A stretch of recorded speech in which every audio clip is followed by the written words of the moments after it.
안녕하세요.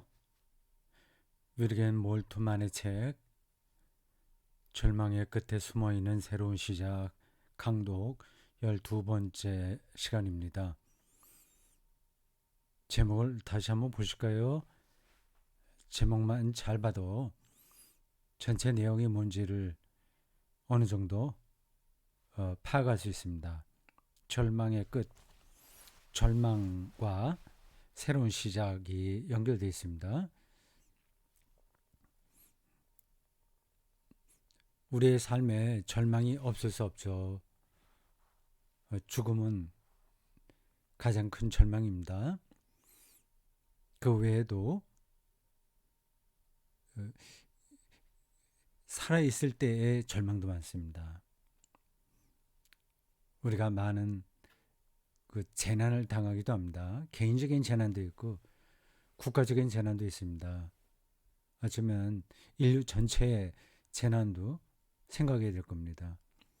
기후 위기가 어떻게 앞으로 진행될지 확실하게 예측할 수가 없어요. 뭐 그것만이 아니라 호모사피엔스가 더 이상 지구에 살 수 없는 그때가 올 겁니다. 그러한 그 우주론적 절망, 그런 재난만이 아니라 개인이 살아가면서도 온갖 어려움들을 다 당합니다. 그 실제 우리의 일상을 파괴하는 재난도 있으나 우리 죄의식도 있어요. 우리 스스로 교만하잖아요. 이런 것들이 다 절망적인 겁니다. 구원의 상태에 이르지 못하는 것들이죠.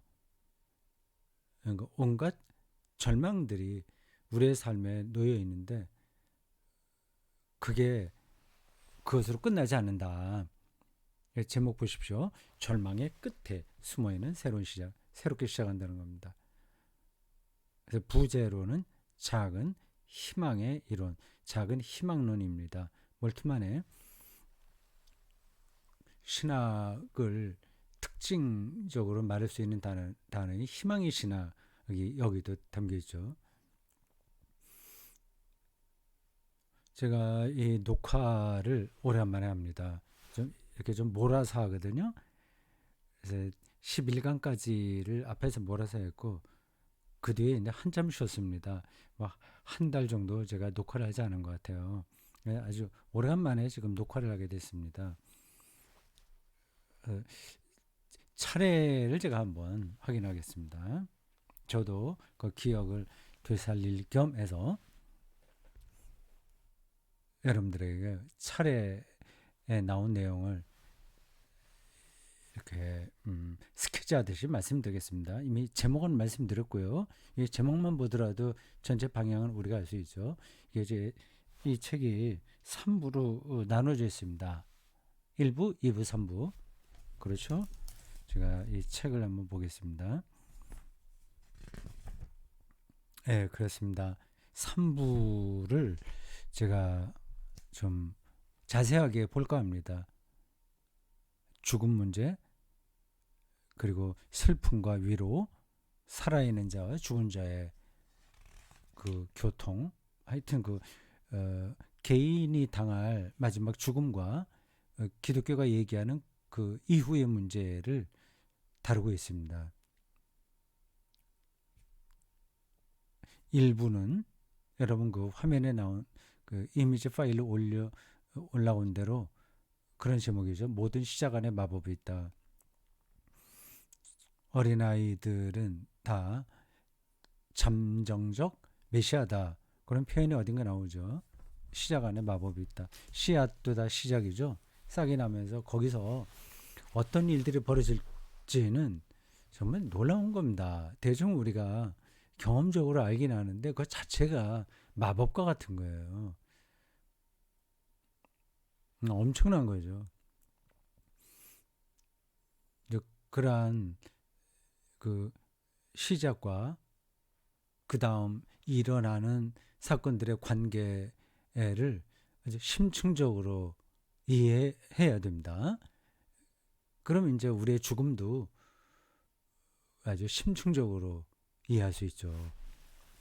악의 약속, 일부의 일장은 악의 약속입니다. 그 아기에게 주어진 놀라운 미래를 가리켜요. 근데 미래는 청소년의 것인가? 물론 우리가 일반적으로는 청소년이라고 하는데 그 자기의 미래를 새롭게 볼 수 있는 사람이 청소년이나 마찬가지입니다. 근데 딱 굳어 있으면 그 나이만 청소년이지 실제로 청소년의 영성은 없는 거죠. 자, 1부 1장, 2장 그렇게 되어 있습니다. 이제 2부 오늘 우리 12강이 2부부터 시작하죠. 차례 2부를 한번 보겠습니다.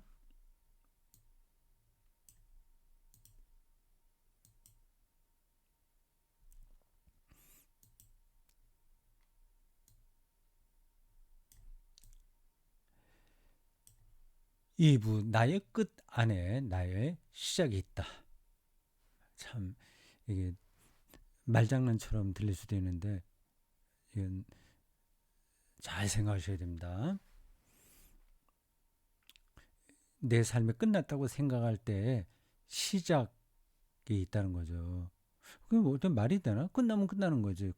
끝장인데 뭐 시작이 있어. 아까 제가 씨앗을 비유로 들었죠. 씨앗은 그게 끝장이 나야 거기서 씨앗이 싹이 나오고 생명이 발현되는 겁니다.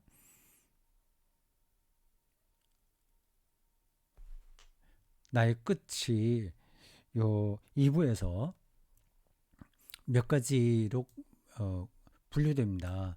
1장은 대재난이에요. 대재난. 성서적인 대재난의 신학. 성경에 그 대재난이 많이 나옵니다. 카타스트로프라고 해요. 카타스트로프. 대재난이에요. 몰트만의 자기 경험과 뭐 그런 것들을 그리고 성경 그리고 뒷부분에서 예수 그리스도의 겟세마네 이야기 그런 설명들이 나옵니다. 대재난 속에서 새로운 시작. 그 대재난이 그냥 끝장나는 게 아니라 거기서 새롭게 시작한다는 겁니다. 새로운 시작. 하나님의 시작이겠죠. 그게 느껴지시나요? 그건 쉽지 않죠. 잘 생각하셔야 됩니다. 자, 2장에는 오늘 이제 우리가 볼 건데 악으로부터 우리를 구원하소서. 이것도 악도 끝이죠. 끝. 절망이죠. 예. 오늘 그걸 보겠습니다. 제 3장에는 깨어있는 감각의 영성.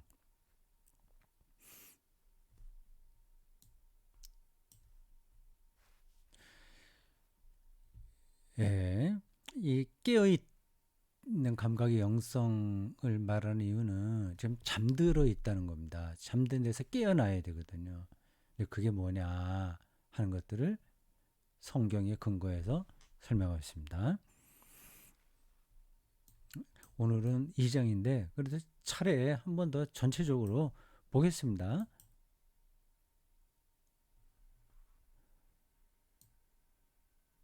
세 번째요. 차례 세 번째.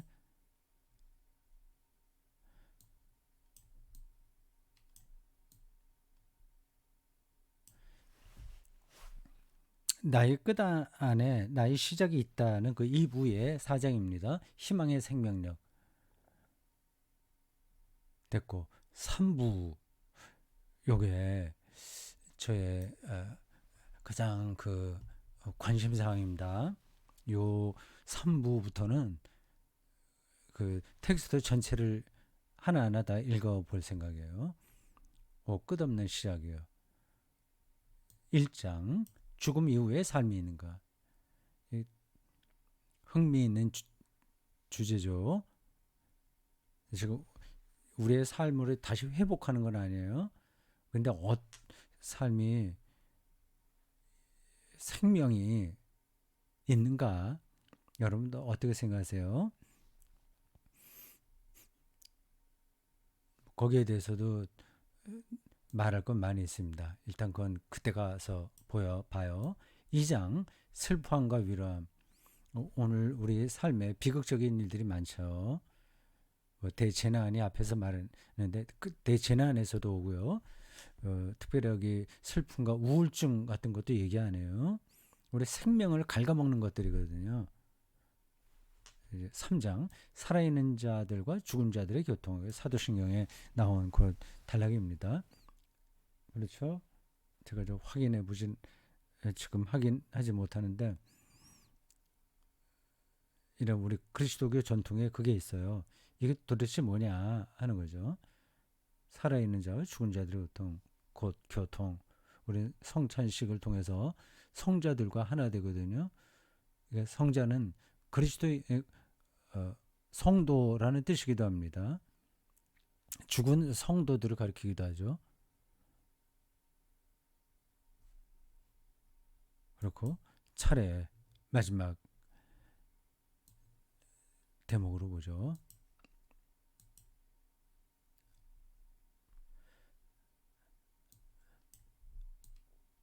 자, 3부의 4장 무엇이 우리를 기다리는가? 흥미롭죠? 최후의 심판에서 무엇이 기다리고 있는가?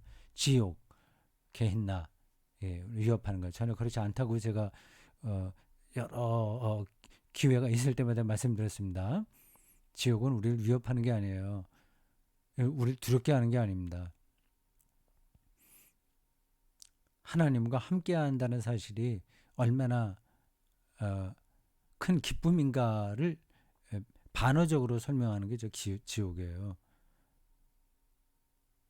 어떤 신학자는 그렇게 얘기했죠. 하나님이 지옥을 만드셨으나 비워두신다고 말이죠. 모든 만물의 회복까지 갑니다. 5장 영원한 생명, 영생이에요.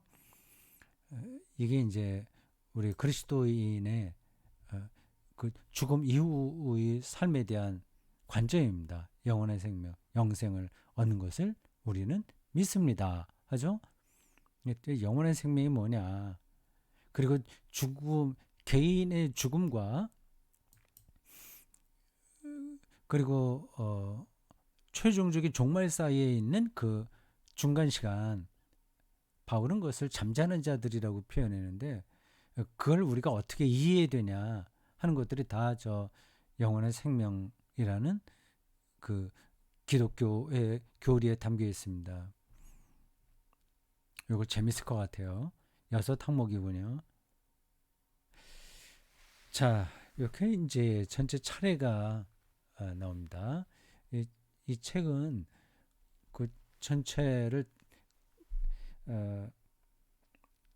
이렇게 한 제목으로 다 쓴 게 아니라 여러 군데에서 했던 강연 아니면 논문을 모은 겁니다. 이 주제에 맞도록요. 자, 오늘 우리가 공부할 대목으로 가겠습니다. 2부의 2장이에요. 2부의 2장 77쪽입니다. 책 77쪽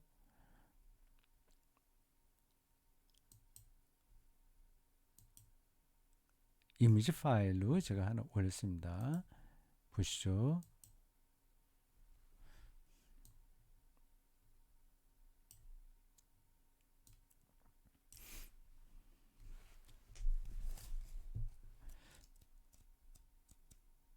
이게 2부의 2장입니다. 2부 전체 주제는 나의 끝 안에 나의 시작이 있다입니다. 끝 안에 시작이 있다. 나의 죽음이 새로운 시작이라고 한다면 얼마나 가슴 설레는 일이겠습니까? 새로운 시작이 뭐냐를 안다면 죽음이 물론 두렵긴 하겠지만 결국 극복할 겁니다. 그런 공부가 살아있을 때 꾸준하게 있어야 그 죽는 순간에 그건 비몽사몽일 수도 있고 뭐 갑작스러운 죽음일 수도 있는데 아니면 극한 그 고통 가운데서 뭐 몇 날 며칠 지나다가 죽을 수도 있죠. 그래도 우리의 영혼 깊이 그 새로운 시작에 대한 희망, 비전, 그런 내용들이 들어있으면 죽음을 그 내공에 따라서 다르긴 하겠으나 담담하게 혹은 대담하게 희망을 잃지 않고 받아들일 겁니다. 그게 가장 중요한 사건이죠. 결국 모두가 다 죽어야 되는데 그 죽음을 어떻게 대하느냐가 자기 인생을 결정짓는 그 순간입니다. 제가 이렇게 얘기하더라도 제가 그렇게 자신이 있지는 않아요. 어떻게 될지 모릅니다. 근데 지금 큰 소리 뻥뻥 쳐도 그 순간이 되면 뭐 벌벌 떨고 아이고 살려주십시오 이렇게 막 애걸복걸 할지도 몰라요. 아니면 너무 고통스러워서 왜 나를 이런 고통 가운데 빠지게 했냐고 하나님을 원망할지도 모릅니다. 그렇게 되지 않기를 바라는데 그렇게 되지 않겠죠. 그건 100% 제가 장담할 수는 없으나 현재 살아있는 동안 그 방향으로 나의 끝안에 나의 시작이 있다는 그 사실 안으로 깊이 들어가는 게 최선입니다. 자, 2장 악으로부터 우리를 구원하소서입니다. 앞에서는 대재난에 대한 이야기였고요. 이번 2장에서는 악입니다. 악. 이것도 우리의 삶을 파괴하는 거예요. 대재난과 똑같습니다. 악. 여기 부제가 이렇게 붙었습니다. 하나님의 의와 삶의 거듭남. 하나님의 의. 하나님의 의로 우리도 의로워진다고 하는 겁니다. 우리 스스로는 의로워질 수가 없어요. 그리고 그 하나님의 의로 우리가 의롭다고 인정을 받으면서 우리의 삶이 새로워진다 하는 거죠. 조금 읽어보겠습니다. 이 장을 다 읽지는 않은데 중요한 대목들을 여러분들에게 이미지 파일로 올려드렸고 그거를 시간 되는 정도 안에서 같이 읽도록 하겠습니다. 비록 우리 자신이 야기했지만 우리를 짓누르는 죄악으로부터 자유롭게 되기 위해 우리는 죄의 고백과 용서를 구한다. 개인적으로도 그렇고 예배 때 계속 그렇게 구하죠. 이를 통해 우리는 다시 살 수 있고 생명을 얻을 수 있고 자유롭게 숨을 쉴 수 있게 된다. 악의 지배를 받으면 우리가 자유롭게 숨을 쉴 수가 없습니다. 계속 뭔가 눌리는 거죠. 이것은 잘못된 것이 아니라 죄악의 한 단면이다. 괴로운 거예요. 그게 죄악의 한 단면이라는 겁니다. 저절로 그렇게 됩니다. 어떻게 우리는 양심의 고통도 있고요. 우리가 남에게 행악을 했을 때 남에게 크게 실수했을 때 그것도 사실은 고통스러운 겁니다. 우리는 어떻게 고통스러운 우리의 몸과 마음에 깊은 흔적이 남겨져 결코 잊을 수 없는 죄악으로부터 자유롭게 될 수 있는가? 이것은 죄악의 다른 측면이다. 여기서는 범죄자들이지만 저기서는 희생자들이다. 죄악의 또 양 측면이 있다는 겁니다. 여기서 뭐 히틀러의 그 나치를 가리키는지 모르겠어요. 뭐 그걸 염두에 두지 않았겠습니까? 20세기의 최악의 범죄니까요. 그 범죄자들이지만 또 그들은 동시에 희생자들이라고 하는 겁니다. 이 역설적인 표현이에요. 그들이 누구에게 당했다고 하는 것이 아니라 악행을 행하는 것 자체가 희생자들인 겁니다. 악한 세력에게 도구가 돼버리는 거니까요. 그 시각이 재밌죠? 실제로 악을 행하는 사람은 범죄자이면서 동시에 희생자다. 마귀의 희생자가 되는 겁니다. 이렇게 자유로울 수가 없어요. 그렇게 돼갖고는. 또한 이따금 희생자들이 범죄자들이 되기도 한다. 이건 어떤 상황일까요? 희생자들이 범죄자들이 되기도 한다. 이 설명은 요 앞에 있는 거하고 좀 거꾸로 되는 상황인데, 범죄자들이지만 그러니까 나치들, 그러나 그 희생 그들은 죄의 희생자들이죠. 그런 두 가지 측면이 있는데, 이따금 희생자들이 범죄자들이 되기도 한다고 해요. 이게 어떤 뜻인지 확 들어오지는 않네요. 어떤 뜻인지는 알겠는데 그 적당한 이해가 잘 떠오르지 않네요. 희생자들이 범죄자들이 되기도 한다. 조금 더 가보겠습니다. 그러니까 악의 문제예요. 그러니까 악이 근데 그게 우리의 삶을 어떻게 파괴하는가, 그런 걸 하고 있어요. 그러나 양자는 불가피하게 결합되어 있다. 범죄자와 희생자가 결합되어 있다고 하는 거죠. 즉 희생자들이 악으로부터 해방되지 않는다면 범죄자들의 악으로부터의 해방도 있을 수 없다. 근데 희생자들이 그 악으로부터 해방되지 않는다면 악은 우리가 자유롭게 숨을 쉴 수 없게 되는 거 아니겠어요? 계속 당했다는 그 분노에 떨어져 있으면 그럼 이제 해방되지 못하는 겁니다. 그 분노감에 떨어지지 않도록 해야 되는데, 근데 그건 이제 우리들의 숙제죠. 그래서 바울도 악을 악으로 갚지 말라, 그런 얘기를 했어요. 악으로 갚아봐야 그게 진정한 해방이 아니기 때문입니다. 악한 사람의 행악자들을 징벌한다고 해서 문제가 해결되는 게 아니에요.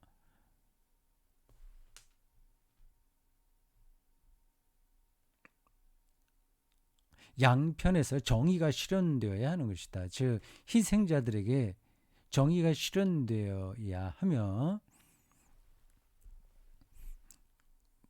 당연하죠. 범죄자들은 교정되어야 된다. 어떻게 그것이 하나님의 역사를 통해서 이루어지는지가 신학적인 칭의론의 주제다. 그러니까 칭의론이 가볍게 감성적인 차원에서 나는 죄를 졌지만 하나님께서 나를 의롭게 하셨어. 그러니까 나는 죄가 없는 사람이야, 의인이야. 이런 게 아닌 거예요. 그런 정도로 가면 그 칭의론을 이렇게 축소시키는 겁니다. 이게 악의 문제를 해결하는 그리스도교의 기본적인 관점이 칭의론이라고 하는 겁니다. 여기 나옵니다. 유관스럽게도 교회의 전통은 언제나 죄를 범한 죄인들이 어떻게 교정되는가에 대해서만 질문했다. 죄를 범했으니까 신부 앞에 가서 사제기도 드리고, 그다음에 묻고, 기도를 무슨 주기도를 100번 하라든지 그런 것들을 통해서 그 죄 용서받는 확신을 갖게 되잖아요.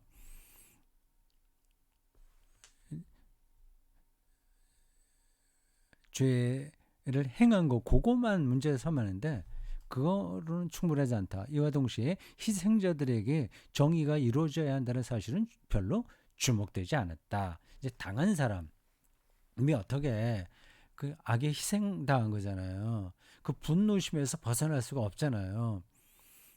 어떻게 이제 거기서 자유로워지느냐 하는 거를 전통 신앙에서는 별로 그거를 다뤄주지 못했다고 하는 겁니다. 그러니까 일본에 의해서 우리 일제시대 때 당한 일들이 많이 있지 않습니까? 이제 그런 저 사람들이 뭐 잘못했어 요것만 따져갖고는 해결이 안 되는 거죠. 그래서 희생당한 사람들의 정의를 어떻게 회복하냐가 중요한 겁니다. 나는 이 장에서 어떻게 하나님의 정의가 양편에서 역사하는지 재미있는 관점이에요.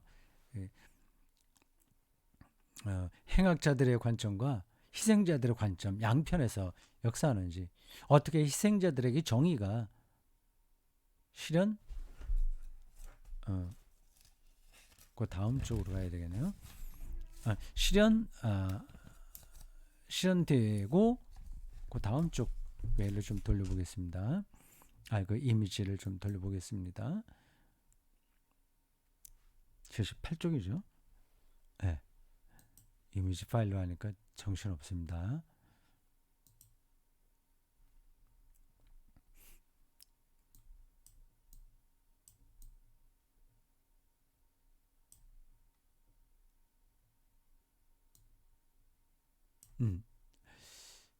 죄인들이 교정되는지에 대해 기술하고자 한다. 재밌겠어요. 그러므로 나는 이 장의 표제를 사람들이 예상할 수 있는 대로 우리의 죄를 사하여 주소서가 아니라 악으로부터 우리를 구원하소서라고 붙였다. 악으로부터 우리를 구원하소서. 두 문장의 차이를 아시겠죠? 우리의 죄를 사하여 주소서. 이건 개인의 문제로 한정되는 건데, 우리를 구원하소서 하면 행악자와 희생자가 다 포함되는 겁니다. 예? 관점이 다르죠? 저는 맞다고 생각합니다. 악으로부터의 구원에 대한 경험들 속에서 우리는 하나님의 창조적인 선하심을 인식하게 될 것이다. 희생자들도 정의를 경험해야 되고 행악자들도 정의를 경험해야 되죠. 의로워져야 되죠. 악에게 이용당한 것이 극복돼야 되는 거죠. 참된 회심이 있어야 되겠죠. 공의를 실현하는 하나님의 의는 뭐 이런 문제들을 그래 잘못한 사람도 그 잘못한 거 인정하고 희생자들에게 용서를 구하고 희생자들도 그렇게 용서를 비는 행악자들을 용서하고 뭐 이런 정도로 생각하면 조금 나이브한 겁니다. 조금 더 적극적인 거예요.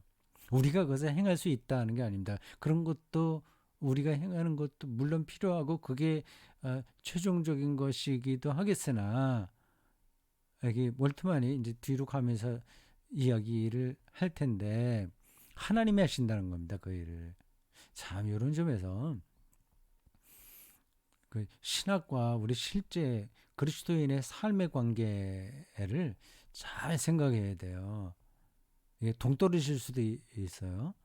하나님이 하신다. 그럼 우리는 아무것도 안 해도 되겠네가 아니라 또 우리가 할 수 있다가 아니라 하나님이 하신다는 그 관점.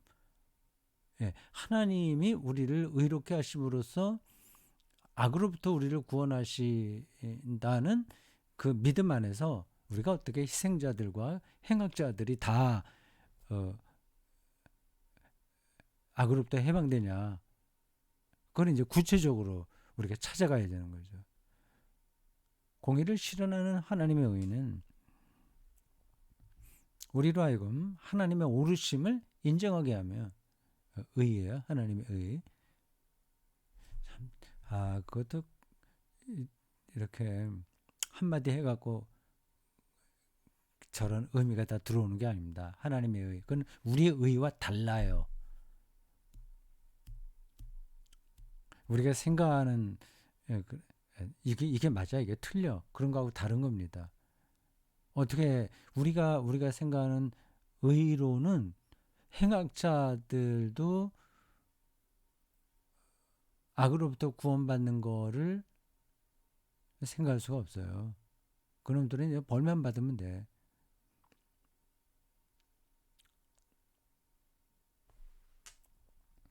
하나님의 오르심을 인정하며 이것이 우리를 새로운 시작을 향해 자유롭게 할 것이다. 첫째 단락은 신학적인 토의를 정리한 것이며 그 뒤의 내용을 이해하기 위해 반드시 읽을 필요는 없을 것이다. 읽을 필요가 없다고까지 친절하게 말해요. 본래의 사고 과정은 둘째 단락부터 시작한다. 그래요. 별로 그래 중요하지 않다는 건데 첫째 칭의론의 신학적인 전통에 대한 비판적 고찰 요거는 그러면 간략간략하게 하면서 짚으면서 넘어가도록 하겠습니다. 자, 일단 우리가 30분 정도 하니까 강독 12는 여기서 일단 마치겠습니다. 수고했습니다.